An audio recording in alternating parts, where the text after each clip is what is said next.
Servus meine Freunde, schön, dass ihr wieder dabei seid. Und wir braten uns heute ein Hähnchenbrustfilet an. Dabei sollte es eine schöne Farbe haben und saftig bleiben.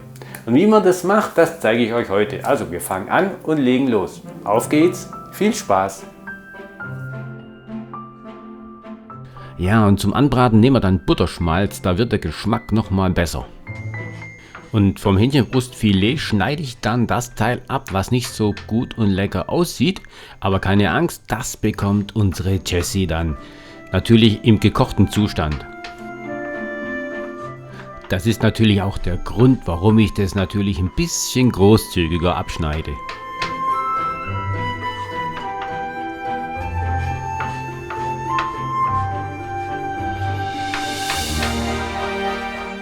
Das Schöne ist dann, wir haben so richtig schöne Hähnchenbrustteile nachher hier da liegen.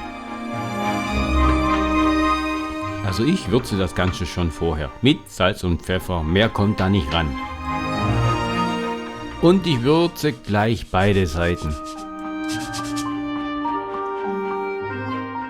Und weil es ja Natur ist, kommt auch nichts anderes ran. Und zu weiteren Informationen, diese Hähnchenbrustfilets habe ich vorher nicht mit Wasser gewaschen, sondern nur mit Krepppapier abgetupft. Heutzutage wird vom Waschen ganz klar abgeraten und ich glaube, das ist auch richtig so. Gerade beim Hähnchenfleisch.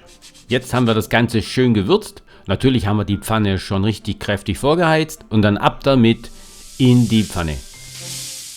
Und wir braten das Ganze maximal für 2 Minuten jeweils auf einer Seite an. Ja, und wir haben auch den Ofen vorgeheizt auf 120 Grad Ober- und Unterhitze.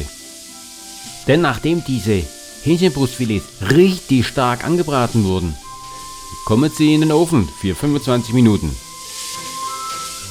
Ich habe so meine Erfahrung gemacht, nach diesen 25 Minuten sind diese Hähnchenbrustfilets noch schön saftig und trotzdem durch.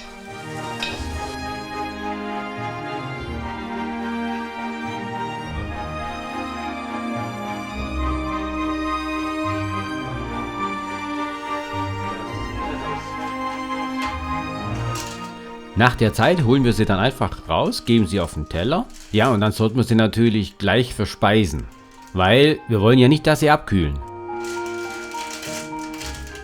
Aber ich nehme jetzt einfach die Zeit, nehme ein gutes Stück her und schneide es jetzt mal auf und zeige euch, wie schön saftig das Ganze geworden ist. Ja, und geschmacklich kommt der Pfeffer auch richtig gut durch. Es braucht tatsächlich nur Salz und Pfeffer, mehr nicht. Und ihr müsst mir ja zustimmen, das sieht richtig lecker aus.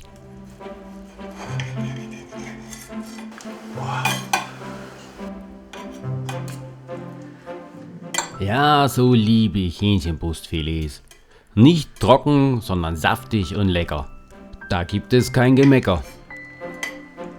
Aber versucht selber mal auf die Weise. Ich würde mich freuen, wenn es euch gefallen hat. Und ich würde mich natürlich freuen, wenn ihr bei der nächsten Folge wieder dabei seid. Ich sage tschüss, bis zum nächsten Mal. Bleibt am Ball und bleibt gesund.